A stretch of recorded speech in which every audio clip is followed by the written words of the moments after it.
Llegué al hospital para ver a mi hija en cuidados intensivos, y de repente, una enfermera me agarró del brazo y me escondió en un cuarto de almacenamiento. Shh. Confíe en mí y observe. Me quedé helado, con el corazón golpeándome en el pecho. Un minuto después, lo que sucedió hizo que se me helara la sangre.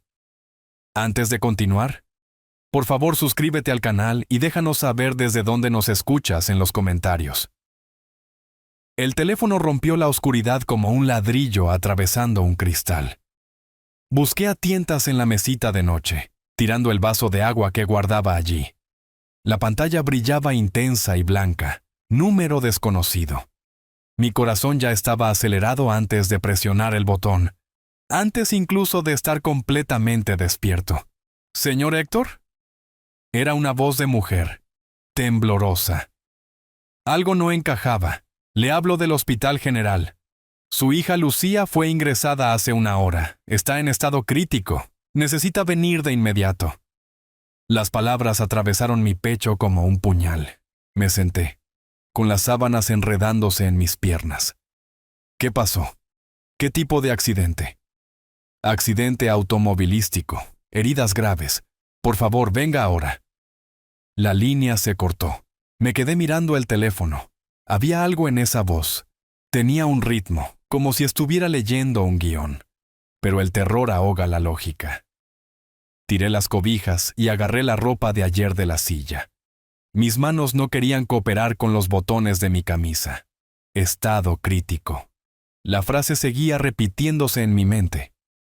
Afuera, la ciudad yacía en silencio bajo un cielo que apenas comenzaba a aclararse en los bordes.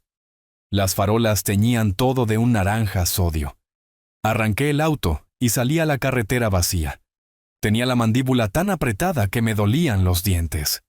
20 minutos hasta el hospital. Quizás menos si aceleraba. El volante se sentía resbaladizo bajo mis palmas. Me pasé un semáforo en amarillo en la avenida principal. Ni siquiera lo dudé. Esto aún no era dolor. Esto era algo más frío, más agudo. 30 años en el Tribunal Federal me habían entrenado para compartimentar, para pensar con claridad bajo presión. Pero esta era mi hija. ¿Cuándo la había visto por última vez? Hace 3 días. Había bajado las escaleras mientras yo preparaba café. No me miró a los ojos cuando me preguntó si podía prestarles dinero para la despensa. $200. Julián ni siquiera se había molestado en bajar. Escribí el cheque y vi cómo se lo guardaba en el bolsillo sin dar las gracias. Antes de eso, hace 18 meses, $15,000 para una oportunidad de negocio que nunca se materializó. El año pasado, $8,000 para el tratamiento médico de Julián, que no dejó resultados visibles. Hace 6 meses, $22,000 para una inversión que necesitaban de inmediato. Cada vez, la gratitud se evaporaba en días. Cada vez, el desprecio regresaba como el mal clima. Forcé mi atención de vuelta a la carretera.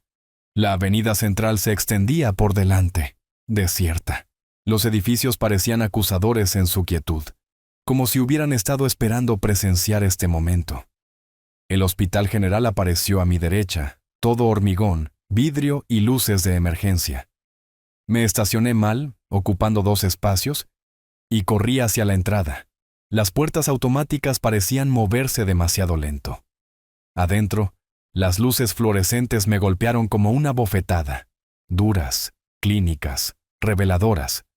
Una mujer con uniforme médico estaba sentada detrás del mostrador de registro, escribiendo algo en su computadora. Llegué al mostrador, respirando con dificultad. Mi voz salió firme a pesar de todo. Mi hija, Lucía Héctor. La trajeron aquí. Accidente de coche, estado crítico, terapia intensiva. La enfermera levantó la vista con los dedos aún en el teclado. Su expresión era profesional, paciente. Permítame verificar. ¿A qué hora fue admitida, señor? Hace 1 hora, tal vez 90 minutos. Recibí la llamada alrededor de las 6:30. Hizo clic en las pantallas, sus ojos escaneando. Luego frunció el ceño, hizo clic de nuevo. Su ceño se profundizó. Señor, no me aparece ninguna Lucía Héctor en nuestro sistema esta noche. No hay ingresos en cuidados intensivos en las últimas 3 horas. Las palabras tardaron un momento en registrarse. Me incliné hacia adelante, agarrando el borde del mostrador. Revise urgencias, revise traumatología. Alguien me llamó desde este hospital. Por supuesto, señor. Permítame contactar directamente a la sala de emergencias. Levantó el teléfono. La vi marcar. La vi hablar en voz baja con quien quiera que respondiera. Hizo 3 llamadas. Cada vez su confusión se hacía más visible. Cada vez me miraba con algo parecido a la preocupación. De pie allí, viéndola trabajar a través de los protocolos, sentí que el pánico comenzaba a desvanecerse. Dejó algo más frío a su paso. Esa llamada telefónica la descarté en el momento. Pero ahora los detalles regresaban. La voz de la mujer había sido nerviosa, sí, pero debajo de ese nerviosismo había algo ensayado.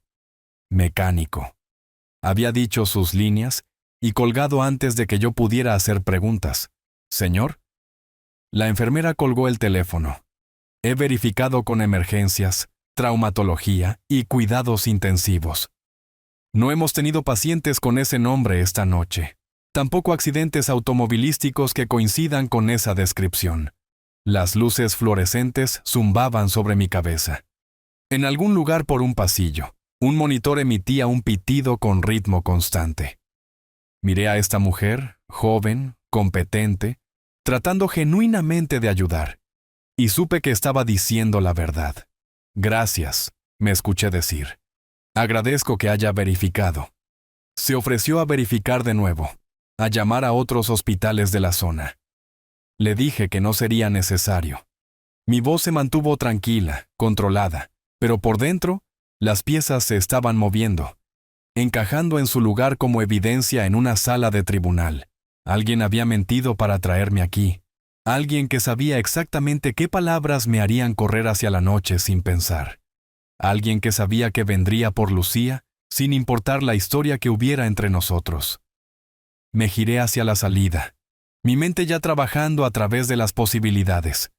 Pero algo me mantuvo allí en el vestíbulo, algún instinto en el que había aprendido a confiar durante décadas de sopesar testimonios y leer rostros. Algo estaba muy mal aquí, pero no de la manera que había temido. Fue entonces cuando sentí una mano en mi antebrazo. La mano agarró mi brazo con firmeza, con urgencia. Me giré para encontrar a una mujer con uniforme médico a mi lado, mayor que la enfermera de registro, tal vez de unos 45 años, con ojos cansados que sostenían algo feroz y determinado. Su etiqueta con el nombre decía, Elena Torres. Shh. Su susurro era apenas audible. Confíe en mí y observe. ¿Qué está usted? Parí, pero ella ya me estaba alejando del escritorio, moviéndose rápidamente por un pasillo lateral. Sus dedos eran fuertes, insistentes. Podría haberme resistido, debería haberlo hecho tal vez, pero algo en su urgencia me hizo seguirla. Se detuvo en un pequeño armario de suministros, abrió la puerta y me guió hacia adentro. El espacio era estrecho, con estantes llenos de sábanas y productos de limpieza. Me colocó cuidadosamente junto a la puerta, la dejó abierta solo una rendija, y luego se llevó un dedo a los labios. No haga ruido, susurró, con la boca cerca de mi oído. Su hija. Ella no está herida. Las palabras no tenían sentido. Empecé a hablar, pero ella me agarró del hombro, negó con la cabeza bruscamente. Luego señaló a través de la rendija de la puerta. Solo observe. El pasillo se extendía ante nosotros, vacío y blanco bajo las luces del techo. Podía escuchar mi propia respiración, sentir a Elena tensa a mi lado. Entonces unos pasos resonaron desde algún lugar a la derecha. Lucía entró en mi campo de visión, sin cojear, sin vendajes, sin heridas de ninguna manera visible. Se movía con su paso habitual, rápido, decidido, el caminar de alguien perfectamente sano. Un hombre con bata blanca caminaba a su lado, de mediana edad, incómodo en su postura, un médico, presumiblemente. Se detuvieron a unos 5 metros de nuestro escondite. Yo no podía respirar. La mano de Elena permaneció en mi hombro, estabilizándome. ¿Quiere que se lo diga yo? La voz del médico era baja, renuente. Lesiones espinales, $85,000 por la cirugía. La respuesta de Lucía llegó calmada, calculada, sin rastro de angustia. El seguro no lo cubrirá. Tendrá que pagar de su bolsillo. Le daré $3,000 por su ayuda. Mis manos se cerraron en puños. El borde de un estante se presionaba contra mi espalda, pero no me moví. No hice ningún sonido. 30 años de mantener la compostura en la corte me servían ahora. Esto es altamente irregular. Otra voz intervino, una que reconocí de inmediato. Julián apareció desde una puerta, su sonrisa visible incluso desde esta distancia. Esa expresión engreída y satisfecha de sí mismo que había visto en mi mesa de desayuno durante los últimos 2 años. El viejo dará todo lo que tiene para salvar a su niña. De hecho, se rió. Confíen en nosotros. Él tiene el dinero. El médico se movió incómodo, pero asintió. Hablaron durante otro minuto, detalles sobre cuándo había recibido la llamada explicando el diagnóstico. ¿Qué tan urgente lo harían sonar? ¿Dónde debería transferir el dinero? La voz de Lucía nunca vaciló. Podría haber estado discutiendo listas de compras. Luego se alejaron, desapareciendo por la esquina hacia el vestíbulo principal. Sus pasos se desvanecieron. El silencio se posó sobre el pasillo como polvo. Elena soltó mi hombro y dio un paso atrás. Me giré para mirarla de verdad. Una mujer terminando un turno largo, con el agotamiento grabado alrededor de sus ojos, pero parada derecha con el tipo de integridad que no se puede fingir. Los escuché hace 1 hora, dijo en voz baja. Estaban en una habitación de pacientes vacía planeando esto. Traté de encontrarlo antes de que llegara aquí, pero ella sacudió la cabeza. Lamento que haya tenido que verlo de esta manera. Descubrí que mi voz todavía funcionaba. Salió nivelada, fría. No se disculpe. Me hizo un servicio. Salimos del armario. El pasillo estaba vacío ahora, solo luz dura y olor a antiséptico y el pitido distante de los monitores. Extendí mi mano. Ella la estrechó. ¿Estaría dispuesta a testificar sobre lo que escuchó?, pregunté. Si se llega a eso, ella me miró a los ojos. Sí, sin dudarlo. Le agradecí, le pedí su información de contacto. La escribió en un trozo de papel de su bolsillo. Letra pulcra, trazos decisivos. Luego caminé hacia la salida, midiendo cada paso, sin correr, sin huir. Simplemente moviéndome con propósito. El estacionamiento estaba más claro ahora. El amanecer rompía en rosa y oro sobre las montañas al este de la ciudad. Encontré mi auto donde lo había dejado, chueco sobre las líneas pintadas. Entré, cerré las puertas. Entonces me permití un momento. Mis manos agarraron el volante, los nudillos blancos, la respiración fuerte y rápida. La rabia se sentía física, una cosa viva tratando de salir de mi pecho a zarpazos. Dejé que subiera, dejé que llegara a su punto máximo. Luego la forcé a bajar, la empujé dentro de una caja y cerré la tapa. La emoción era inútil. La emoción te hacía descuidado. Me quedé sentado allí mientras el sol continuaba su ascenso, pintando el capó de mi auto en tonos de cobre. Mi hija, mi única hija, acababa de intentar extorsionarme por $85,000, usando una emergencia médica falsa. Julián, ese parásito que se había mudado a mi casa como si fuera el dueño, no solo era cómplice, sino que estaba alegre por ello. Pensaban que yo era débil, viejo, una presa fácil. Habían calculado mal. 30 años como juez federal me habían enseñado muchas cosas. Cómo leer a la gente, cómo construir un caso hermético, cómo ejecutar un juicio con precisión. Y lo más importante, la mejor venganza no es caliente e inmediata. Es fría, metódica y devastadora. Arranqué el auto. El motor giró suave y silencioso. Tenía trabajo que hacer, planes que trazar. Pero primero necesitaba ir a casa. Estarían esperando que regresara presa del pánico, desesperado, listo para escuchar sobre las lesiones de Lucía y abrir mi chequera. Que esperen. Que piensen que su trampa había funcionado. Salí del estacionamiento y me dirigí hacia el este, conduciendo con cuidado ahora, observando cada límite de velocidad. El tráfico de la mañana comenzaba a aumentar. La ciudad despertaba a mi alrededor, ajena, gente yendo a trabajos, a cafeterías, a diligencias ordinarias de sábado. Mi sábado iba a ser cualquier cosa menos ordinario. Tenía que arruinar a una hija. Al día siguiente, conduje de regreso al hospital.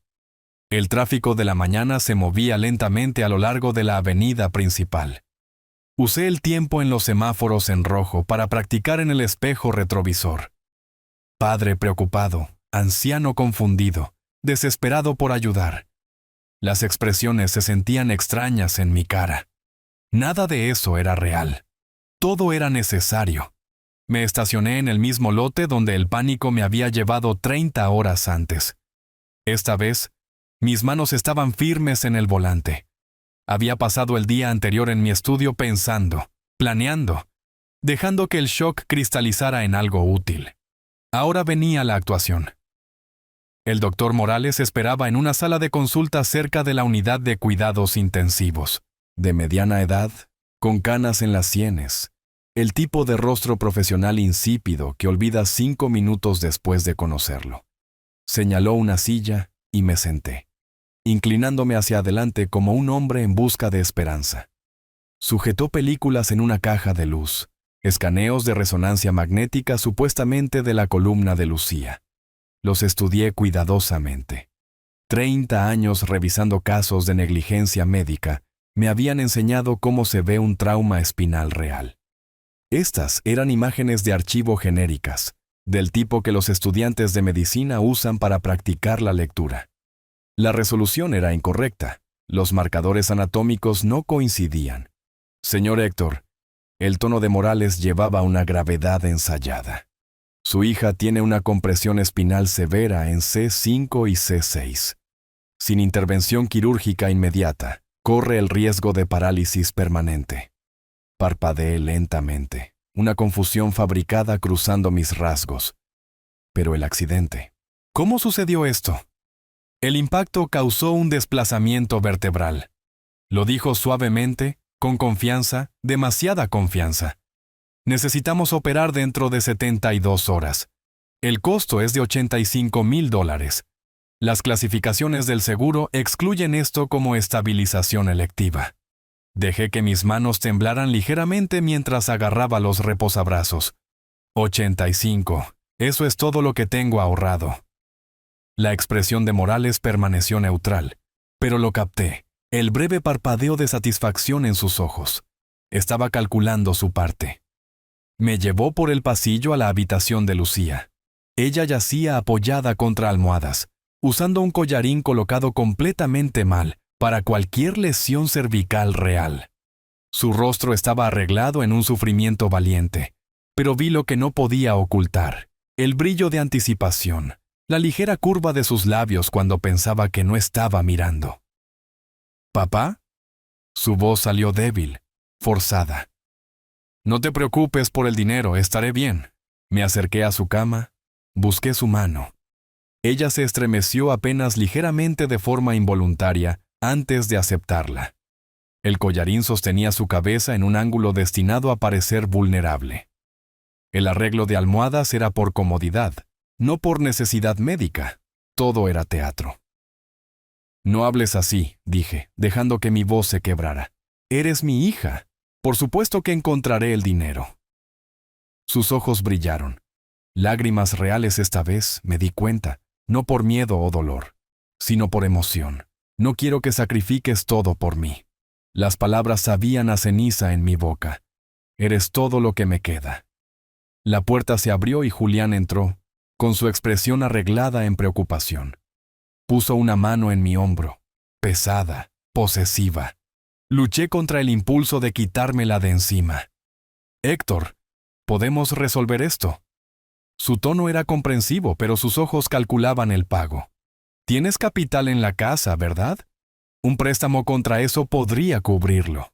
Un préstamo, interrumpí, la incertidumbre inundando mi voz. ¿A mi edad? ¿Los pagos?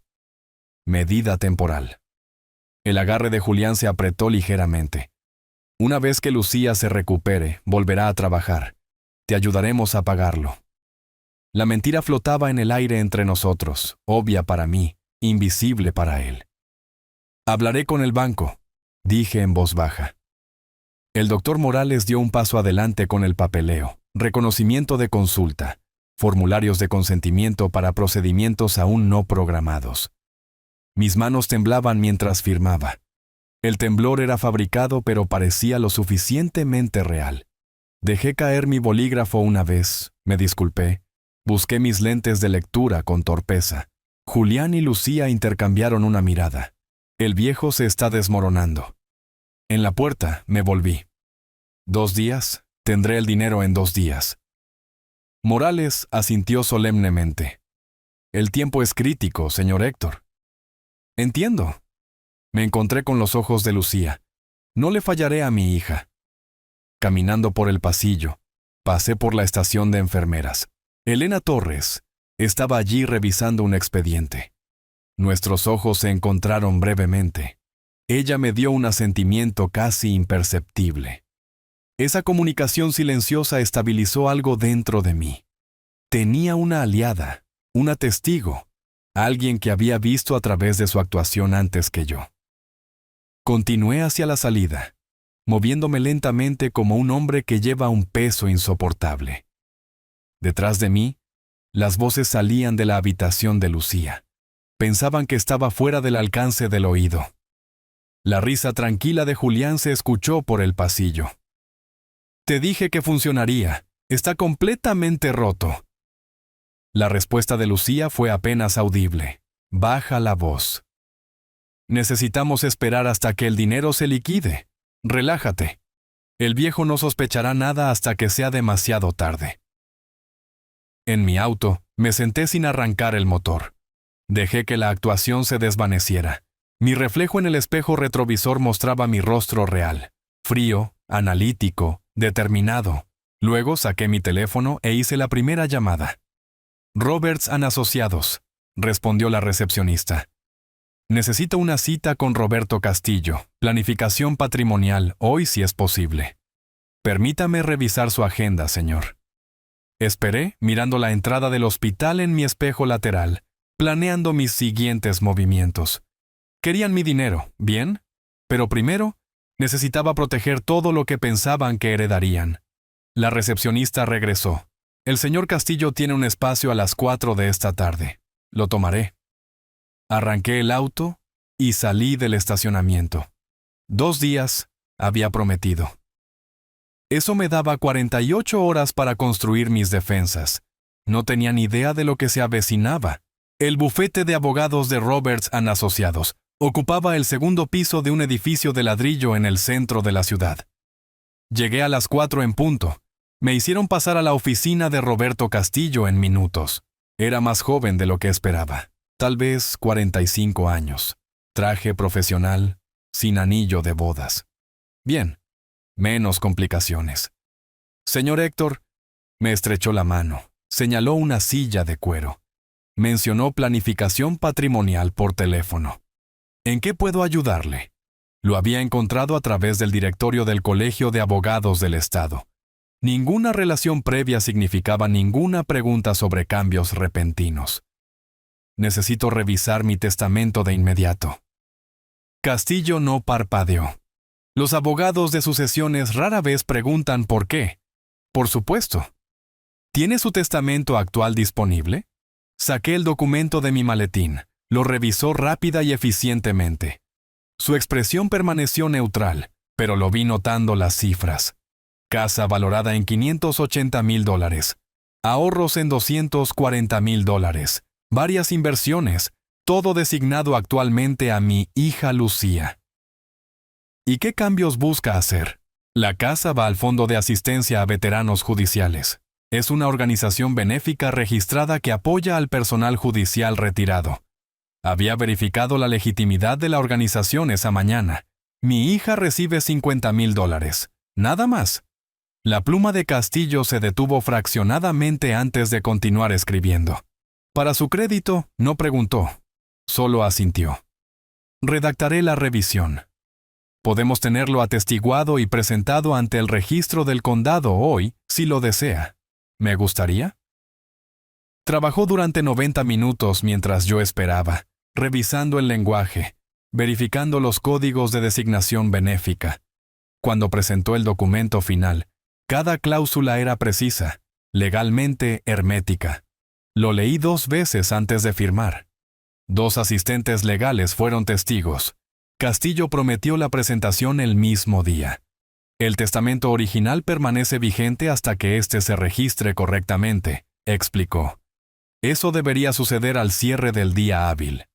Le escribí un cheque por $1,800, menos de lo que había esperado. Desde la oficina legal, conduje a mi banco. No a la sucursal principal donde había realizado mis operaciones bancarias durante 30 años. Eso plantearía preguntas. Una sucursal más pequeña al otro lado de la ciudad, donde nadie conocía mi cara ni mis patrones. Me gustaría abrir una nueva cuenta de ahorros, le dije a la gerente, y transferir fondos de mi cuenta existente en la sucursal principal. Ella sacó mi información, su expresión cuidadosamente profesional cuando vio el saldo. ¿Cuánto le gustaría transferir, señor Héctor? $150,000. Procesó la transacción sin comentarios. La nueva cuenta apareció en el sistema, invisible para cualquiera que revisara mi cuenta principal. Esa cuenta ahora mostraba poco más de $90,000, suficiente para cubrir la cirugía falsa con un pequeño margen. Si revisaban mi saldo, y sospechaba que lo harían, verían dinero disponible, pero no mi patrimonio total. Recibirá la confirmación por correo dentro de 5 días hábiles, dijo la gerente. Le agradecí y me fui. Una parada más. La agencia de investigación privada ocupaba una oficina en un complejo comercial cerca del aeropuerto. Indescriptible, profesional, con licencia estatal. La investigadora que me recibió tenía unos 50 años, cabello canoso recogido hacia atrás, ojos que habían visto lo suficiente como para no sorprenderse por nada. ¿Qué tipo de información está buscando, señor Héctor? Antecedentes sobre Julián, historial laboral, actividades financieras, cualquier cosa que sea de registro público. Mantuve mi tono cuidadosamente neutral. Es mi yerno. Estoy considerando un arreglo de negocios familiar y necesito la debida diligencia. Una mentira plausible. Ella no la cuestionó. Puedo proporcionar un informe completo dentro de una semana. La tarifa estándar es de $2,500. Pagué su anticipo en efectivo. Ella me dio un recibo y su tarjeta. Llamaré cuando el informe esté listo. Conduciendo a casa, sentí que las piezas encajaban en su lugar. Testamento revisado y presentado. Activos protegidos y ocultos. Investigación en curso. Pensaban que estaban cazando a un anciano indefenso. No tenían idea de que habían entrado en algo completamente diferente. Los siguientes 5 días pasaron lentamente. Me quedé en casa mayormente, manteniendo la apariencia de angustia. Lucía llamó 2 veces preguntando por el dinero. Le dije que estaba trabajando en ello, que el banco necesitaba documentación. Mi voz temblaba apropiadamente. Ella se lo creyó todo. Al 6º día, la investigadora llamó. Su informe está listo, señor Héctor. ¿Le gustaría recogerlo o debo enviarlo por correo? Pasaré por él. El informe tenía 40 páginas, meticulosamente documentado. Lo leí en mi estudio esa noche, cada página confirmando lo que había sospechado y revelando horrores que no había imaginado. Julián no tenía empleo legítimo en los últimos 4 años. Sus ingresos provenían esporádicamente de fuentes en línea, sitios de apuestas principalmente. Los registros de los casinos mostraban pérdidas por un total de $45,000 en 3 años. La línea de tiempo coincidía perfectamente con el dinero que les había dado. Cada oportunidad de negocio, cada tratamiento médico, cada inversión había ido directamente a las mesas de blackjack y apuestas deportivas. Había más. cargos de fraude en otro estado, desestimados por tecnicismos, orden de restricción de una novia anterior, patrón de manipulación financiera que se remontaba a una década, $45,000. Dinero que les había dado, creyendo que ayudaría a Lucía a construir algo, salvar algo, mejorar algo. Todo se había ido, apostado mientras Julián sonreía y Lucía pedía más. Y ahora querían $85,000 más. Coloqué el informe en mi caja fuerte junto a mi Nuevo Testamento y los extractos bancarios. Todo estaba en orden, la casa protegida, la mayoría de mis ahorros ocultos, evidencia documentada, Elena Torres lista para testificar. Los hallazgos de la investigadora preservados. Pensaban que estaban jugando conmigo. No tenían idea de que el juego había cambiado. Mañana, regresaría a ese hospital con su dinero, y la cuenta regresiva para su ruina comenzaría. Una semana después, estaba en mi habitación sosteniendo el cheque de caja, $85,000. El papel se sentía más pesado de lo que debería, denso de significado. Lo fotografié desde 3 ángulos, evidencia de pago, prueba de fraude, luego lo deslicé en el bolsillo de mi chaqueta. El espejo mostraba exactamente lo que quería que vieran. Camisa arrugada, cara sin afeitar, agotamiento tallado en las líneas alrededor de mis ojos. Había practicado esta apariencia, calculado cada detalle. La actuación tenía que ser impecable. El hospital se veía igual que esa primera mañana de pánico, pero caminé por esas puertas de manera diferente ahora. Pasos medidos, hombros ligeramente encorvados, un hombre soportando un peso imposible. El doctor Morales esperaba en la habitación de Lucía. Ella todavía usaba ese ridículo collarín, colocado mal para cualquier lesión real. Sus ojos me siguieron mientras entraba, y lo vi, el destello de anticipación que no podía reprimir del todo. Tengan. Dejé que mi voz saliera cansada, derrotada. Todo lo que pude conseguir. El banco lo procesó ayer. Morales tomó el cheque, lo examinó con solemnidad ensayada. Una enfermera estaba en la puerta, otra testigo de esta transacción, otra pieza de evidencia encajando en su lugar. Señor Héctor, le está dando a su hija una segunda oportunidad de vida. La ironía me quemó la lengua. Ella es todo lo que tengo. Lucía buscó mi mano. Sus dedos se sentían fríos, performativos. Papá, no sé cómo agradecerte, solo mejórate. Eso es todo lo que necesito. Julián estaba junto a la ventana, incapaz de ocultar completamente su satisfacción. Lo vi calcular, gastando mentalmente dinero que pensaba que había robado con éxito, el vino que bebería, las mesas donde lo perdería todo. Me acerqué a la cama de Lucía, me permití abrazarla. Ella se puso rígida en mis brazos, incómoda con el afecto físico genuino, incluso cuando fingía gratitud. Por encima de su hombro, vi la expresión de Julián, ya tratando esta casa como suya, ya planeando cómo gastar lo que pensaba que pronto sería de ellos. Me reuní con mi abogado la semana pasada, dije, como si el pensamiento acabara de ocurrírseme. Actualicé mi testamento. Quería asegurarme de que estés protegida, Lucía. La casa, los ahorros, todo es tuyo cuando yo me vaya. Su respuesta llegó demasiado rápido. Papá, no hables así. Estarás aquí por años. Pero sus ojos brillaron. Julián dio un paso adelante, suave como el aceite. Aún así, es inteligente tener las cosas en orden. Demuestra que te importa la familia. ¿Familia? La palabra sabía a veneno. La familia lo es todo. Morales me aseguró que la cirugía se realizaría en 3 días. Llamaría con actualizaciones. Asentí, interpretando al padre exhausto, y me fui. Caminando hacia mi auto, sabía que ese cheque se depositaría inmediatamente. Cuando la investigación de fraude finalmente los alcanzara, el rastro de evidencia estaría completo. 2 días después, Morales llamó con noticias maravillosas. La hinchazón se había reducido dramáticamente. La cirugía no sería necesaria después de todo. Gracias a Dios, dije, poniendo capas de alivio en mi voz. Así que los $85,000, el hospital procesará el reembolso a través de ajustes de seguro. entregó la mentira suavemente. Procedimiento complejo, pero verá la mayor parte de regreso eventualmente. Otra mentira para documentar. Otro clavo en su ataúd colectivo. Ya veo. Siempre y cuando Lucía esté sana. Esa noche, regresaron a mi casa. Lucía se movía sin ningún indicio de lesión.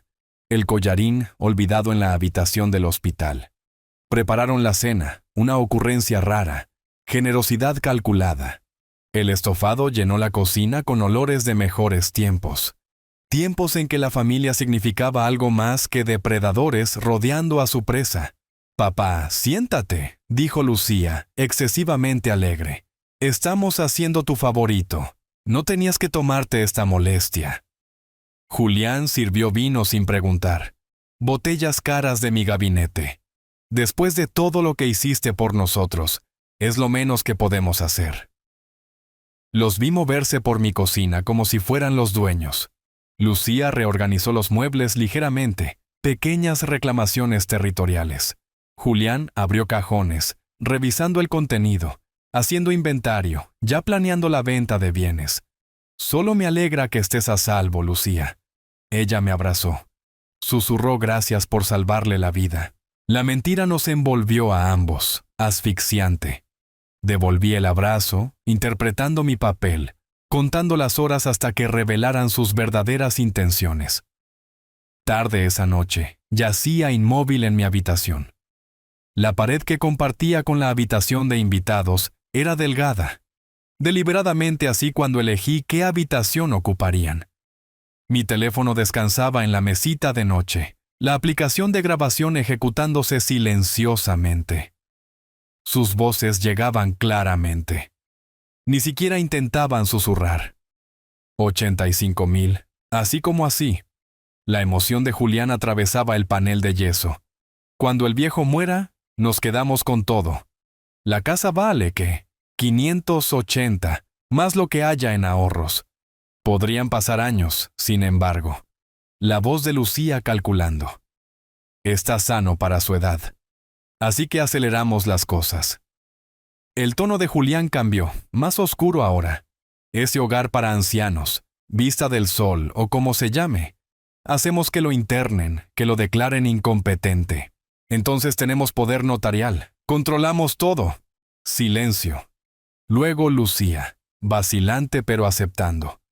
Oh, hay otras formas, hacer que parezca natural. Los viejos se caen por las escaleras todo el tiempo. Julián se rió, realmente se rió. Ahora estás pensando, de cualquier manera para el verano, este lugar es nuestro. Yacía en la oscuridad, el teléfono grabando cada palabra, y sentí que algo se asentaba dentro de mí. Habían cruzado una línea que no esperaba que cruzaran. Esto ya no era solo robo. Esto era planear daño, planear mi muerte o encarcelamiento. Mi única hija y el parásito que ella había dado la bienvenida a nuestras vidas, discutiendo mi asesinato como una lista de compras. La grabación continuó. La dejé correr hasta que sus voces se desvanecieron en el silencio, hasta que escuché los ronquidos de Julián a través de la pared. Luego guardé el archivo, lo encripté, lo respaldé en 3 ubicaciones. Evidencia, documentación, prueba. Pensaban que habían ganado. No tenían idea de que el juego había cambiado por completo. Durante las siguientes semanas, la presión se intensificó. Encontré el primer folleto de la residencia para ancianos en el mostrador de la cocina, 3 días después de su conversación nocturna. Residencia para adultos mayores. Vista del Sol. Fotos brillantes de residentes ancianos sonriendo, habitaciones espaciosas, atención integral para sus seres queridos. Sutil, calculado. Aparecieron más a lo largo de la semana. En la mesa de café, junto a mi silla de lectura, dentro del periódico que leía cada mañana. Cada folleto destacaba características diferentes, unidades de cuidado de la memoria, vida asistida, supervisión médica completa. El mensaje era claro. Lucía lo planteó en el desayuno un martes por la mañana, con voz cuidadosamente preocupada. «Papá, he estado pensando, esta casa se está volviendo demasiado para que la manejes. El trabajo en el jardín, las reparaciones, todas esas escaleras. Levanté la vista de mi café, actuando confundido. Me las he arreglado bien durante 30 años, pero no te estás haciendo más joven. Julián se unió, su tono condescendiente. ¿Y si pasara algo? Estás aquí solo la mayoría de los días. Ustedes están aquí, no estoy solo. Julián se inclinó hacia adelante, codos en mi mesa, invadiendo mi espacio. No podemos vigilarte cada minuto. ¿Qué pasaría si te cayeras, si olvidaras apagar la estufa? La amenaza implícita flotaba en el aire. Dejé que mis manos temblaran ligeramente alrededor de mi taza de café. No me he sentido bien últimamente. ¿Podemos hablar de esto en otro momento? Sus ojos se encontraron a través de la mesa. La satisfacción pasó entre ellos. El viejo se está rompiendo. Por supuesto, papá. Lucía se estiró, palmeó mi mano. Solo queremos lo mejor para ti. Esa tarde, mientras estaban fuera, Julián en donde fuera que fingía trabajar, Lucía haciendo mandados, me reuní con la investigadora privada en una cafetería del centro. Ubicación diferente, lejos de su vigilancia. Ella deslizó una carpeta sobre la mesa, más gruesa que el primer informe. Su yerno está en serios problemas, dijo en voz baja. $18,000 a un corredor de apuestas llamado Rodrigo Sánchez. Deudas de juego no reguladas. La fecha límite es a finales de mayo. Hojeé la documentación. Mensajes de texto, registros de apuestas, comunicaciones cada vez más amenazantes. ¿Qué tan serio? Los mensajes de texto mencionaban consecuencias. Esta gente no va a los tribunales. Hizo una pausa. Y hay más. Su hija intentó obtener un poder notarial sobre sus cuentas bancarias hace 2 semanas. Mi café se enfrió en mis manos. El banco lo detectó. Le llamaron para verificación. Cuando usted lo negó, marcaron la cuenta. Tengo copias de los documentos falsificados. Ella los sacó. Mi firma perfectamente duplicada. Formularios que le habrían dado a Lucía control total de mis finanzas. Ella había firmado como testigo. Julián lo había notariado, usando credenciales que no tenía. Están escalando, dijo la investigadora. Lo que sea que esté planeando, hágalo pronto. Le pagué otros 500, tomé la carpeta y conduje a casa. En mi estudio, agregué estos documentos a mi creciente colección. La evidencia llenaba 2 archivos de acordeón ahora. Fraude hospitalario, deudas de juego, poder notarial falsificado, amenazas, registros financieros. Cada pieza cuidadosamente etiquetada, fechada, con referencias cruzadas. Pero aún no estaba listo para actuar. Necesitaba que se comprometieran completamente para eliminar cualquier posibilidad de retirada. Así que interpreté el declive. En el desayuno, preguntaba qué día era. Lucía, ¿qué día es hoy? Martes, papá, 8 de abril. Martes pensé que... Dejaba que mi voz se apagara, la confusión nublando mis rasgos. Olvídalo. Las miradas que intercambiaban eran eléctricas de satisfacción. Julián apenas podía ocultarlo. Pareces más olvidadizo últimamente, Héctor. Tal vez ese chequeo sea una buena idea. El chequeo. Lucía lo había programado sin mi consentimiento. Cita en el Centro de Evaluación para Adultos Mayores, el jueves a las 10. Una evaluación diagnóstica, había dicho ella. Primer paso para determinar la competencia. Me negué gentilmente, actuando débil en lugar de desafiante. Lo pensaré. Su frustración se mostraba a través de su preocupación. Papá, necesitas tomarte tu salud en serio. Lo haré, lo prometo. No tenía intención de ir. Esa evaluación sería real, realizada por profesionales médicos reales. Mi actuación no sobreviviría al escrutinio profesional. Julián se volvió más agresivo a medida que avanzaba abril.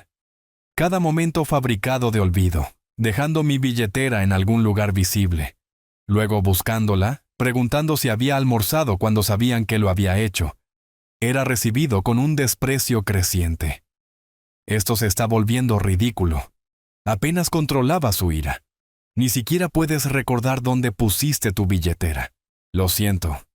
Mantuve mi voz disculpándose, incierta. Es solo que pensé que la dejé. Te estás convirtiendo en una carga. Julián se paró sobre mí, usando su altura para intimidar. ¿Qué pasa cuando olvides algo importante? Dejar la puerta abierta, irte vagando. Lucía jugaba a ser más suave, permitiendo su agresión. Julián, no seas duro. Pero papá, él tiene un punto. Tal vez la vida supervisada sería mejor.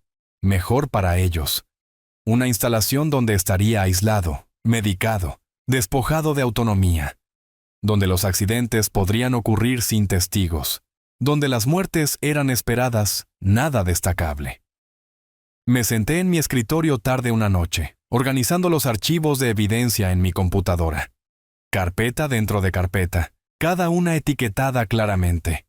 Fraude hospitalario, deudas de juego, falsificación, amenazas, registros financieros. Todo respaldado, encriptado, almacenado de forma segura.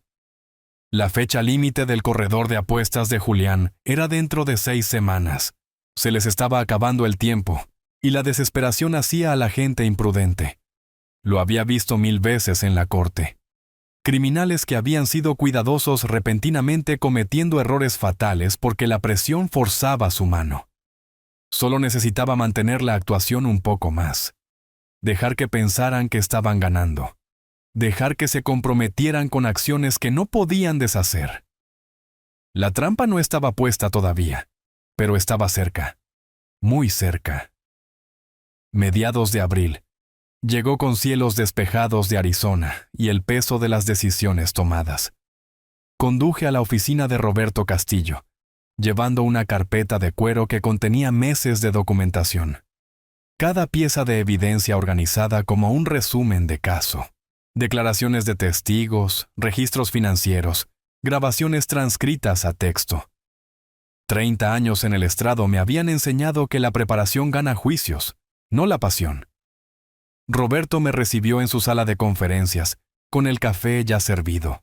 Expuse la documentación metódicamente. Revisó cada pieza tomando notas, ocasionalmente levantando la vista con preguntas.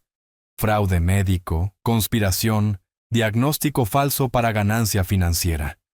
Golpeó el informe del investigador privado.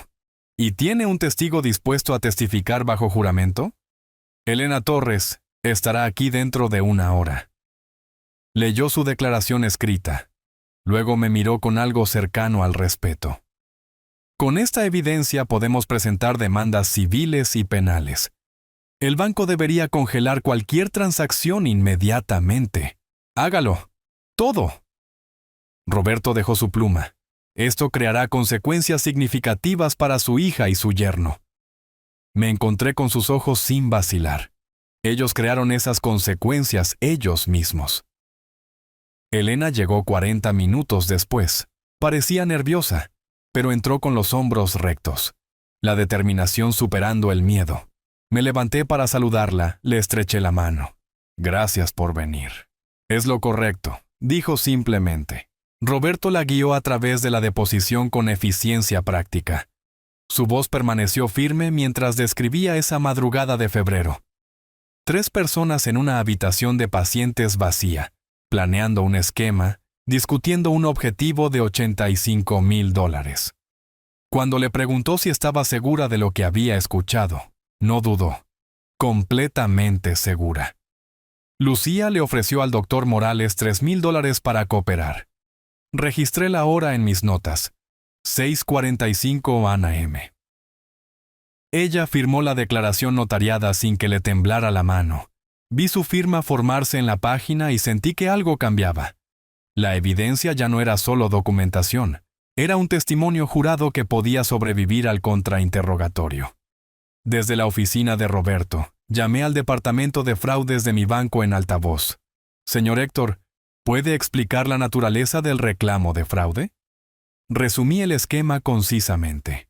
Emergencia médica falsa, diagnóstico falsificado, cirugía innecesaria, $85,000 extraídos mediante engaño. Roberto asintió mientras hablaba, confirmando el marco legal. Congelaremos la transacción inmediatamente pendiente de investigación, confirmó el gerente de fraudes.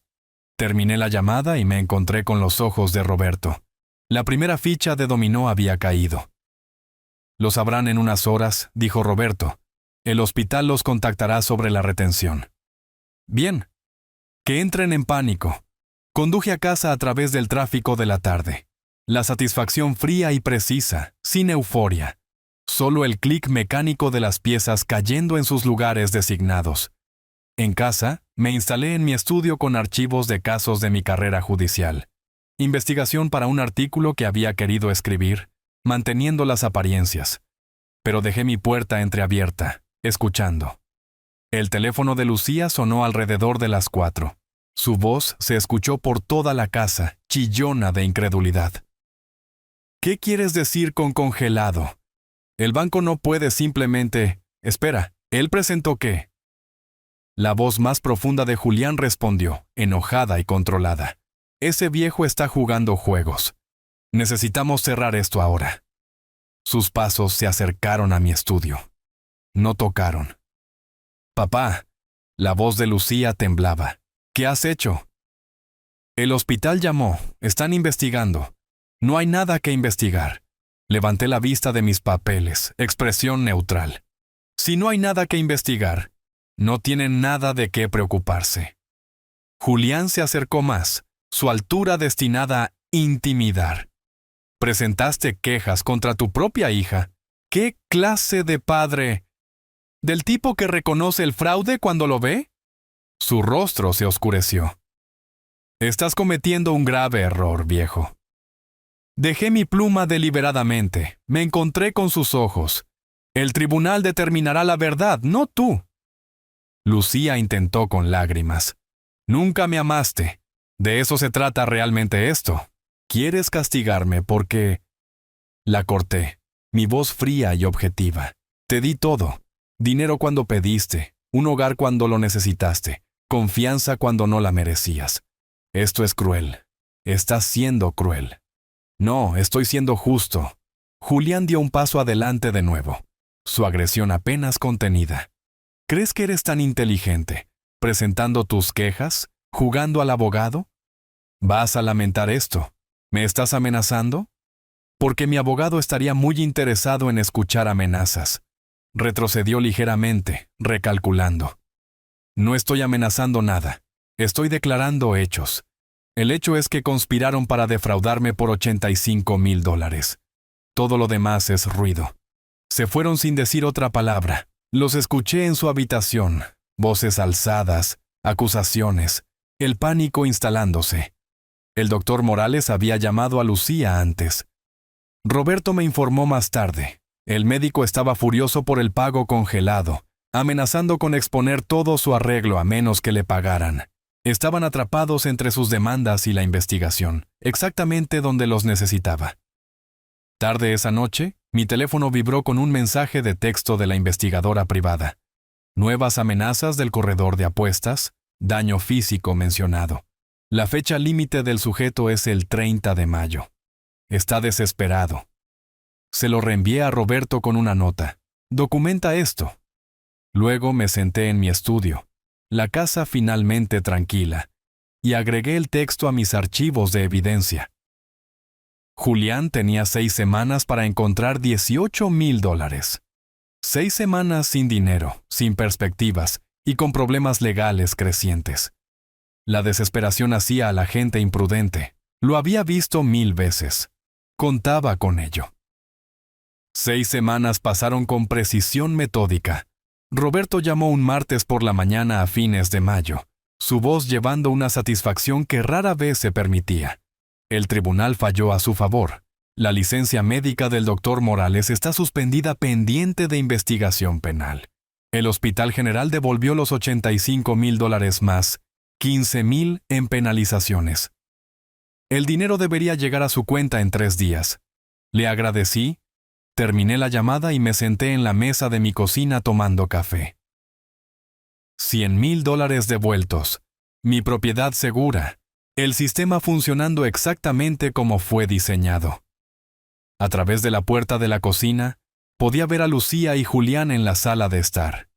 Habían estado en sus teléfonos constantemente desde el fallo, Voces bajas y urgentes.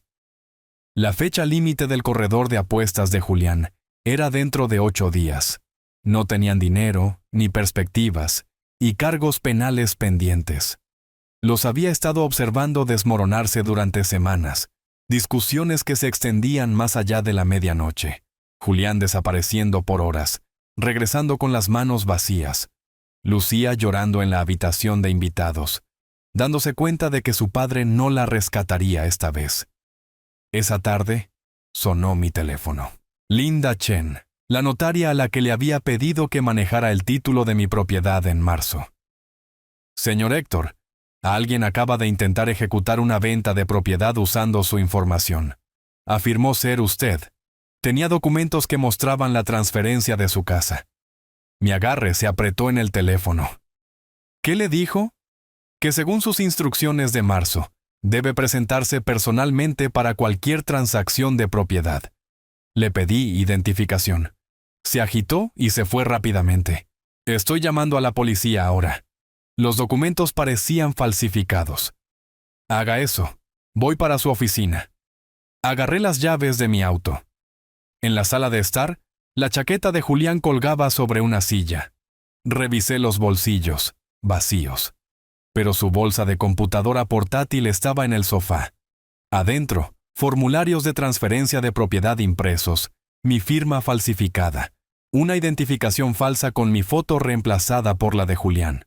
Había estado planeando esto durante semanas, lo suficientemente desesperado como para cometer un delito grave de falsificación. Dejé todo donde estaba y conduje a la oficina de Linda. Ella ya había llamado a la policía. Un detective se reunió conmigo allí, tomó mi declaración, fotografió los documentos legítimos que había presentado en marzo. El sospechoso puede regresar, dijo el detective. Volverá, dije. Se le acabaron las opciones. Esperé en mi auto al otro lado de la calle. 90 minutos después, el sedán de Julián entró en el estacionamiento. Entró en la oficina de Linda con confianza forzada. Esa misma arrogancia que había usado en mi cocina cuando pensaba que yo era débil. 2 oficiales de patrulla emergieron de un auto sin marcas. Entraron al edificio. A través de la ventana, vi cambiar la expresión de Julián. Confusión, luego comprensión, luego pánico. Trató de irse. Los oficiales bloquearon su camino. Las esposas parecían casi suaves en comparación con la violencia en sus ojos. Lo sacaron, le leyeron sus derechos, lo colocaron en la patrulla. Julián me vio entonces, sentado en mi vehículo al otro lado de la calle. Su rostro se retorció de rabia, pero la puerta del auto se cerró sobre cualquier palabra que quisiera gritar. Conduje a casa. Lucía caminaba de un lado a otro de la cocina cuando llegué, con el teléfono presionado contra su oreja. No pueden retenerlo sin fianza. ¿Qué quieres decir con 25,000? No tenemos eso. Ella me vio y terminó la llamada. Su rostro estaba pálido, surcado de lágrimas. Arrestaron a Julián por intentar vender tu casa. Lo sé. Tú sabías, la comprensión amaneció. Tú preparaste esto. La notaria, Protegí mi propiedad en marzo. Julián eligió cometer falsificación hoy. Estaba desesperado. Tú lo orillaste a esto. Puse mis llaves en el mostrador. La miré directamente. Julián intentó vender mi casa sin mi conocimiento o consentimiento. Eso no es desesperación, eso es robo. Su fianza es de $25,000. Su voz se quebró. Ese corredor de apuestas, si Julián no paga para el viernes, lo lastimarán, tal vez lo maten. Tienes que ayudar. No tengo que hacer nada. Es tu yerno, soy tu hija. ¿Cómo puedes simplemente... Intentaste robarme $85,000 usando una emergencia médica falsa. Mantuve mi voz nivelada, objetiva. Intentaste obtener acceso ilegal a mis cuentas bancarias. Julián acaba de intentar vender mi casa con documentos falsificados. Hiciste tus elecciones. Por favor, te lo suplico. Deberías haber pensado en las consecuencias antes de cometer fraude. Estás sola. Caminé a mi estudio y cerré la puerta. Su llanto continuó en la cocina, pero no sentí nada excepto la fría satisfacción de ver un plan ejecutarse perfectamente. Mi teléfono vibró con un mensaje de texto de Roberto. Policía llamó. Julián, arrestado por falsificación e intento de fraude. Ambos delitos graves. No pagará la fianza. Juicio en 6 semanas. Respondí. Documenta todo. La casa se quedó en silencio mientras caía la tarde. Lucía se fue, a donde no lo sabía ni me importaba. Julián estaba sentado en la cárcel. Mi dinero estaba siendo devuelto. Mi propiedad estaba segura. El sistema legal al que había servido durante 30 años había funcionado exactamente como debería. El fraude fue expuesto. Los criminales fueron atrapados. La evidencia fue debidamente documentada y presentada. La justicia fue aplicada correctamente. No sentí triunfo, ni alegría. Solo la precisa satisfacción de ver las consecuencias entregadas con exactitud matemática. Habían intentado jugar conmigo como si fuera un tonto. Habían subestimado lo que 3 décadas en el Tribunal Federal le enseñan a un hombre sobre preparación, evidencia y paciencia. Ese error les costaría todo. 2 semanas después, llegó la notificación de que Julián había pagado la fianza. Revisé los registros públicos de la compañía de fianzas en línea. El nombre de Lucía aparecía como garante. Algunas consultas a través de canales a los que todavía tenía acceso revelaron que había pedido prestados los 25,000 a un prestamista depredador al 22% de interés anual. El primer pago solo sería de casi $500 mensuales. Se estaban ahogando en deudas que no tenían medios para pagar. Julián regresó a la casa un martes por la tarde. Observé desde la ventana de mi estudio mientras salía del auto de Lucía. Sus hombros estaban caídos, sus movimientos cuidadosos, deliberados. La arrogancia se había ido. El desprecio se había evaporado. Parecía lo que era, un hombre enfrentando 3 años de prisión por falsificación y fraude grave. No vino a mi estudio, no trató de hablar o justificar o manipular. Simplemente desapareció en la habitación de invitados y se quedó allí. Lo escuché por teléfono más tarde esa noche. Su voz baja y urgente, rogándole a alguien por algo. Las palabras no importaban. La desesperación tiene un sonido universal. En pocos días, comenzaron las llamadas de cobro. La deuda de juego de Julián había vencido el 30 de mayo, y el corredor de apuestas había vendido la deuda a una agencia de cobro legítima. Técnicamente legal, prácticamente brutal. Las llamadas llegaban cada hora, mañana, tarde, noche. Llegaban cartas diariamente, cada una más amenazante que la anterior. $18,000 con tarifas acumuladas y penalizaciones que crecían como interés compuesto en una pesadilla. Escuché a Julián discutiendo con los cobradores a través de las paredes delgadas. Lo pagaré. Solo necesito tiempo. Estoy lidiando con problemas legales. No puedo acceder a fondos en este momento. Cada excusa más débil que la última, cada promesa más vacía. Entre el préstamo de la fianza y la deuda de juego, debían $43,000 sin ninguna forma concebible de pagarlo.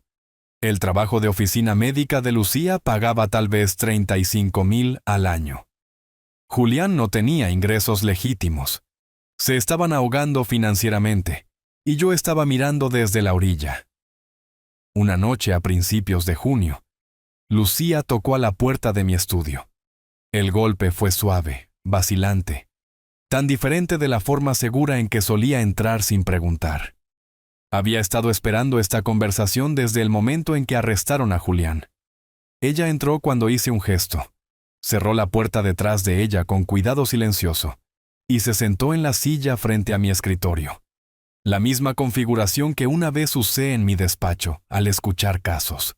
Sus ojos estaban rojos, hinchados de llorar. Sus manos se retorcían en su regazo, escurriendo una toalla invisible. Parecía disminuida de alguna manera, más pequeña de lo que recordaba. «Papá». Su voz se quebró en la única sílaba. «Necesito contarte todo, lo del hospital. Fue falso todo. La lesión, la cirugía, el dinero. Lo planeé con Julián y ese médico. Lo sé».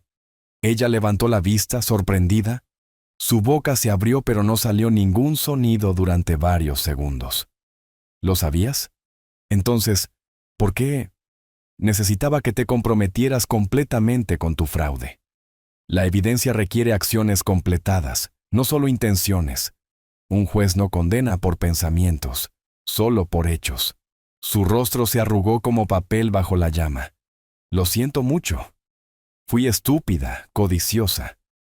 Julián me convenció de que necesitábamos dinero, que tenías tanto, que realmente no te dolería. Dijo que nunca lo extrañarías. No culpes a Julián por tus decisiones, pero él. Tienes 38 años, Lucía. Tomaste cada decisión tú misma. Julián no te obligó a fingir una lesión. No te obligó a mentirme a la cara mientras sostenía tu mano. Esas fueron tus decisiones. Ella intentó diferentes enfoques entonces. Lágrimas, disculpas, explicaciones sobre la presión financiera y las deudas de Julián y lo asustada que había estado. Nada de eso me movió. Había pasado 30 años viendo a criminales emplear cada táctica de manipulación imaginable. Las reconocí todas. Las lágrimas eran reales, pero el remordimiento era selectivo. Lamentaba haber sido atrapada, no el crimen en sí. Tuviste innumerables oportunidades para ser honesta, dije, mi tono medido y final. Cada vez que te di dinero, podrías haber mostrado gratitud en lugar de desprecio. Cada vez que viviste en mi hogar, podrías haber mostrado respeto en lugar de derecho. En cambio, elegiste el engaño en cada turno. Cometí errores. La gente comete errores. Las familias perdonan. Puedes perdonarme. El perdón no borra las consecuencias. Cometiste fraude múltiples veces contra tu propio padre. Discutiste mi muerte como una oportunidad de negocio. Intentaste robar mi propiedad. Estos no son errores, Lucía. Estos son crímenes. ¿Y qué? ¿Simplemente vas a abandonarme? ¿A tu única hija? La pregunta flotaba en el aire. Dejé que se sentara allí. Dejé que escuchara lo hueca que sonaba. Abandonaste cualquier reclamo a mi apoyo cuando conspiraste para robarme $85,000 usando una emergencia médica falsa. Lo abandonaste aún más cuando falsificaste documentos para obtener acceso a mis cuentas bancarias. Lo abandonaste completamente cuando tú y Julián discutieron ponerme en una instalación o causar un accidente para poder heredar más rápido. Su rostro se puso pálido. ¿Escuchaste eso? Escuché todo. Abrí el cajón de mi escritorio y saqué 2 documentos. El primero lo deslicé hacia ella. Un aviso de desalojo con fecha del 5 de junio, presentado ante el condado, legalmente inatacable. Mi abogado se había asegurado de que cada palabra cumpliera con la ley de propietarios e inquilinos de Arizona. Tienen 30 días para encontrar otro alojamiento. Este aviso está presentado ante el condado. Es legalmente vinculante. Julián apareció en la puerta, atraído por la voz creciente de Lucía. Su rostro estaba demacrado, sin afeitar. ¿Nos estás desalojando? ¿A tu propia familia? No son mi familia. Son criminales que casualmente comparten un nombre y un techo conmigo temporalmente. Ese techo se retira en 30 días. Las manos de Lucía temblaban mientras leía el aviso. 5 de julio. Sello oficial, firma del secretario del condado, irrevocable. ¿A dónde se supone que debemos ir? No tenemos dinero. El préstamo de la fianza, las deudas de Julián. Apenas estamos sobreviviendo. Ese es un problema que creaste a través de tus elecciones. Tendrás que resolverlo a través de tus elecciones. Saqué el segundo documento, mi testamento revisado, debidamente notariado y presentado. Dado que ambos estaban tan interesados en mi planificación patrimonial, pensé que deberían ver el testamento actual, con fecha del 15 de marzo, 3 semanas antes de que algo de esto se hiciera público. Julián lo arrebató del escritorio, leyó rápidamente, sus ojos escaneando más rápido a medida que llegaba a las secciones relevantes. Su rostro se oscureció, venas visibles en sus sienes. ¿Una organización benéfica? Dejaste la casa a una organización benéfica. El Fondo de Asistencia a Veteranos Judiciales. Una organización que ayuda al personal judicial retirado. personas que dedicaron sus vidas a la justicia en lugar de socavarla. Lucía encontró la sección que detallaba su herencia. Su dedo trazó la línea como si esperara que las palabras cambiaran. ¿50,000? ¿Eso es todo lo que recibo? La casa vale casi 600,000. Más de lo que mereces, francamente. Pero tomé esa decisión antes de conocer la extensión completa de su traición. Si pudiera revisarlo ahora, no recibirías nada. El control de Julián se rompió como un alambre quebradizo. Estás destruyendo la vida de tu propia hija por despecho, por venganza. ¿Qué clase de padre hace esto? No estoy destruyendo nada. Ambos destruyeron sus propias vidas a través de sus elecciones. Simplemente me niego a subsidiar los escombros que crearon. Las lágrimas de Lucía se convirtieron en ira, su voz elevándose. Eres despiadado, frío, nunca me amaste. Esto lo prueba. Un verdadero padre ayudaría, perdonaría, haría... ¿Haría qué? Financiar tu próximo esquema, pagar las deudas de juego de Julián, fingir que no intentaste extorsionarme por casi $100,000, ignorar que discutiste mi muerte como una transacción comercial. La miré de verdad, y no sentí nada excepto desapego clínico. La hija que había criado, la niña que había amado, se había ido. Si es que alguna vez existió. Amé a la hija que pensaba que tenía. Amé a la persona que creía que eras. La persona que está parada ante mí es una extraña que cometió fraude, robo y conspiración contra su propio padre. Esa persona enfrenta consecuencias, no amor. Salieron de mi estudio, Julián azotando la puerta lo suficientemente fuerte como para hacer vibrar el marco. Los escuché discutiendo en su habitación, voces llevando a través de paredes que nunca habían respetado como límites. El llanto de Lucía, las maldiciones de Julián, el sonido de algo rompiéndose, una lámpara tal vez, o un teléfono arrojado contra la pared. La agencia de cobro llamó 2 veces más esa noche. Escuché a Julián gritando a su teléfono, luego silencio, luego el sonido ahogado de la derrota. Su auto sería embargado dentro de la semana. Lo había usado como garantía para algo, otro esquema que había fallado antes de comenzar. Me senté solo en mi estudio, el aviso de desalojo presentado, el testamento asegurado en mi caja fuerte, y volví a leer un artículo de revista legal sobre la preservación de evidencia en casos de fraude civil. La justicia no es emocional, es procesal, y los procedimientos estaban funcionando exactamente como fueron diseñados. 30 días hasta que se fueran. 30 días hasta que mi casa fuera mía de nuevo. Marqué el 5 de julio en mi calendario con una sola línea roja. La libertad tenía una fecha ahora. Finales de julio trajo el calor brutal de Arizona y el día del ajuste de cuentas de Julián. Me senté en la galería de la sala del tribunal 3 filas detrás de donde Julián estaba parado ante el estrado. El aire acondicionado zumbaba constantemente, pero el sudor oscurecía el cuello de su traje designado por el tribunal. Lucía estaba sentada en la primera fila, su postura rígida por la tensión. No me había mirado cuando entré. No había reconocido mi presencia en absoluto. La jueza, una mujer de unos 50 años con cabello gris acero y comportamiento serio, revisó el expediente del caso una última vez antes de hablar. Su voz llevaba el peso de la autoridad que reconocí de mis propios años en el estrado. Señor Roberts, usted se ha declarado culpable de un cargo de falsificación y un cargo de intento de fraude.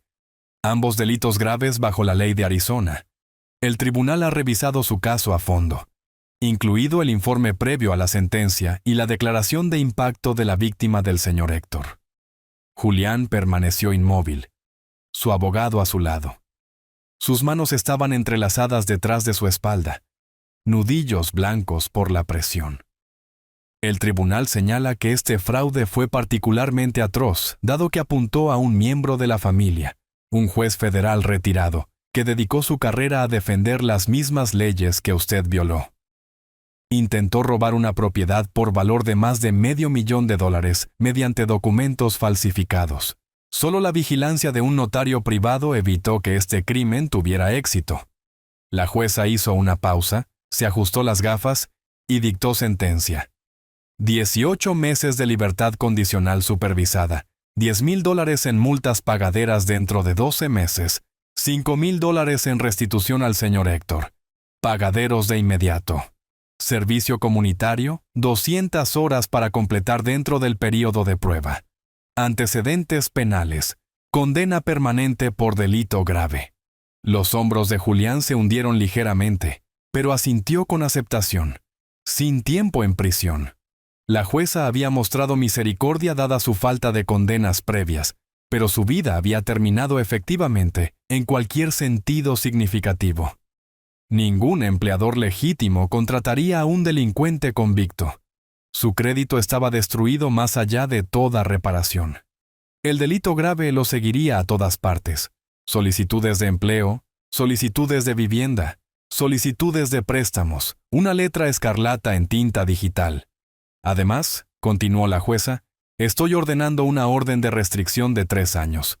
Tiene prohibido contactar al señor Héctor o acercarse a menos de 150 metros de su residencia. La violación resultará en encarcelamiento inmediato. Salí de la sala del tribunal antes de que Julián fuera liberado de la mesa del acusado.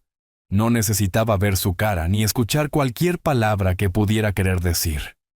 La sentencia fue ingresada en el registro público, permanente e irrevocable. Eso fue suficiente. El desalojo se había ejecutado precisamente el 5 de julio, exactamente 30 días después de haber notificado. Deliberadamente había estado en la oficina de Roberto cuando se mudaron. No quería presenciar el proceso, no quería darles la satisfacción de verme observar su partida. Roberto llamó a media tarde para confirmar. La propiedad está despejada. Tomaron sus pertenencias, dejaron las llaves en el mostrador. No hay daños en las instalaciones que pudiera ver. Las cerraduras se pueden cambiar en cualquier momento. Había conducido a casa a través del brillante calor de la tarde de la ciudad, para encontrar la habitación de invitados vacía. Las puertas del armario estaban abiertas, revelando perchas desnudas y estantes polvorientos. Habían tomado sus pertenencias y dejado las llaves de mi casa en el mostrador de la cocina en una pequeña pila, sin nota, sin palabras finales. Solo la acusación metálica de llaves abandonadas. Las recogí y las tiré a la basura. Luego contraté a un equipo de limpieza esa tarde. Llegaron en 2 horas. Un equipo de 4 que fregó cada superficie que Lucía y Julián habían tocado. Alfombras lavadas con champú que contenían sus huellas. Limpiaron huellas dactilares y presencias de marcos de puertas, interruptores de luz, mostradores de cocina. La casa olía a limpiador industrial y nuevos comienzos. Los pintores vinieron al día siguiente. Había elegido los colores con cuidado, grises, suaves y blancos cálidos, nada como los colores con los que habían vivido. Capas frescas en cada pared que habían tocado, borrando sus manchas con cada pasada del rodillo. La habitación de invitados se convirtió en una oficina. Su baño se convirtió en un espacio de almacenamiento. Estaba reescribiendo su existencia en mi hogar, una pincelada a la vez. Las cerraduras se cambiaron el tercer día. Un cerrajero pasó 2 horas instalando nuevos cerrojos, cambiando los códigos del sistema de seguridad, reprogramando el abridor de la puerta del garaje. Llaves nuevas que nunca habían tocado sus manos. Códigos nuevos que nunca habían conocido. La casa sellada contra intrusión, protegida contra el regreso. Ahora, a mediados de agosto, estaba de pie en mi patio trasero viendo la puesta de sol.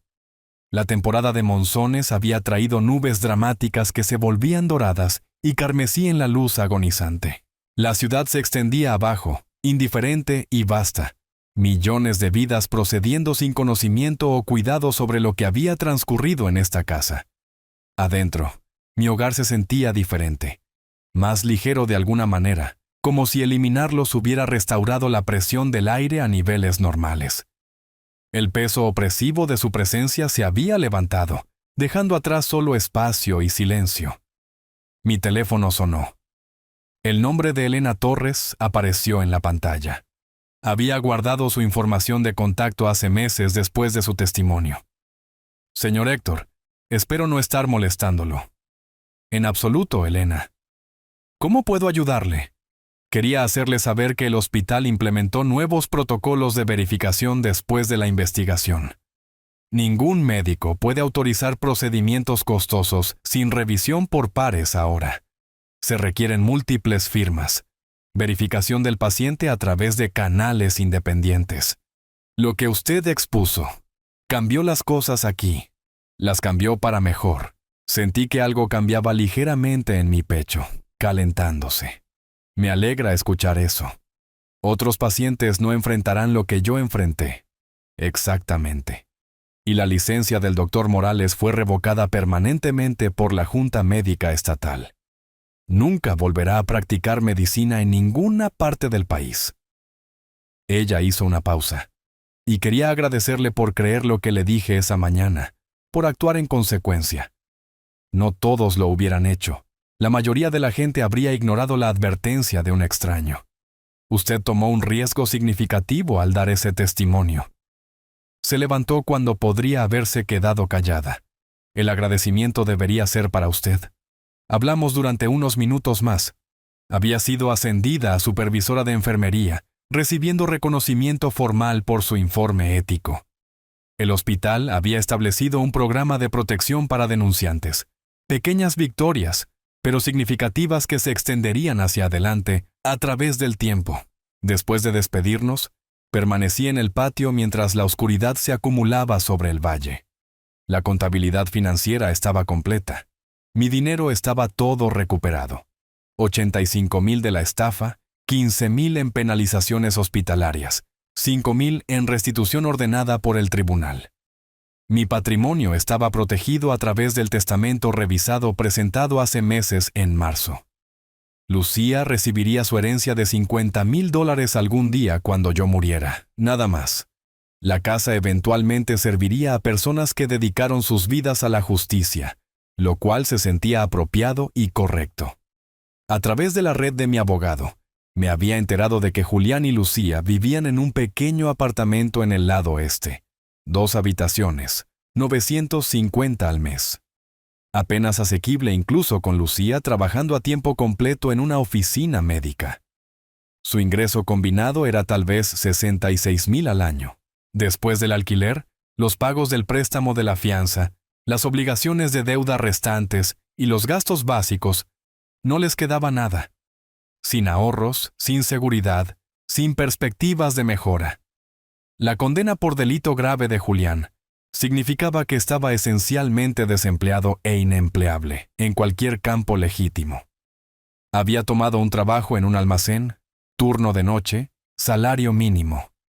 El puesto de la oficina médica de Lucía era de nivel de entrada, apenas por encima de los salarios de pobreza. Vivían de cheque a cheque, ahogándose en deudas que tomarían años pagar. Sin esperanza de la ganancia financiera inesperada por la que habían asesinado su integridad para obtener, el sistema había funcionado correctamente, exactamente como fue diseñado.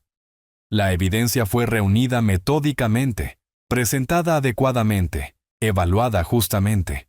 Los crímenes fueron procesados a través de los canales apropiados.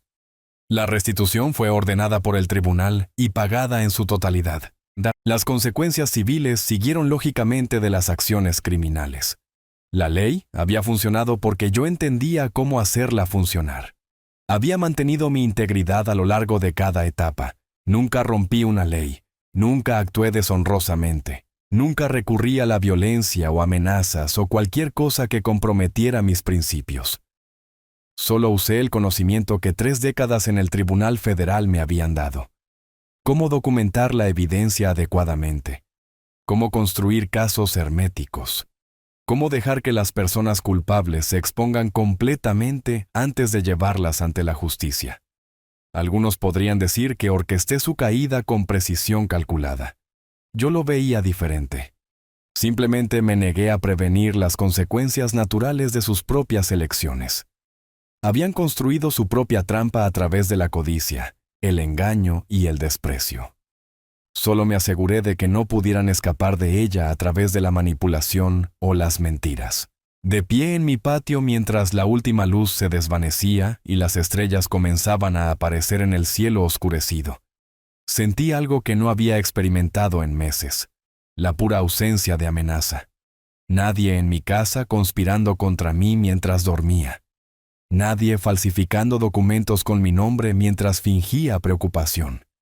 Nadie calculando qué tan pronto moriría para poder heredar lo que yo había construido a lo largo de una vida de trabajo. Solo silencio, espacio, un hogar que era mío de nuevo en cada sentido que importaba. Había pasado 67 años construyendo una vida basada en la ley, el orden y la integridad. Lucía y Julián habían intentado derribarla por dinero rápido y ganancia egoísta. Habían fallado porque habían subestimado fundamentalmente lo que un juez sabe sobre evidencia, consecuencias y paciencia. Habían pensado que yo era débil porque era viejo. Habían pensado que era estúpido porque era confiado. Habían pensado que era una presa fácil porque amo a mi hija. Se habían equivocado en todo. La venganza que enfrentarían no era dramática, ni violenta, ni inmediata. Eran consecuencias legales sistemáticas y permanentes que los seguirían durante décadas. Ruina financiera de la que nunca escaparían. Y el conocimiento de que habían destruido sus propios futuros a través de la codicia y la estupidez. Eso era suficiente, más que suficiente. Entré, cerré la puerta nueva con la llave nueva y me acomodé en mi silla con un libro que había querido leer. Mi casa, mi paz, mi vida restaurada a lo que debería haber sido todo el tiempo. Afuera, la ciudad continuaba su rutina nocturna, indiferente y eterna. Adentro, la justicia había sido aplicada correctamente por alguien que entendía cómo funciona la justicia y finalmente podía descansar. Si te gustó esta historia, por favor dale me gusta en este video, suscríbete al canal y comparte tus impresiones de esta historia en los comentarios. Para escuchar la siguiente historia, haz clic en el recuadro a la izquierda. Gracias por ver.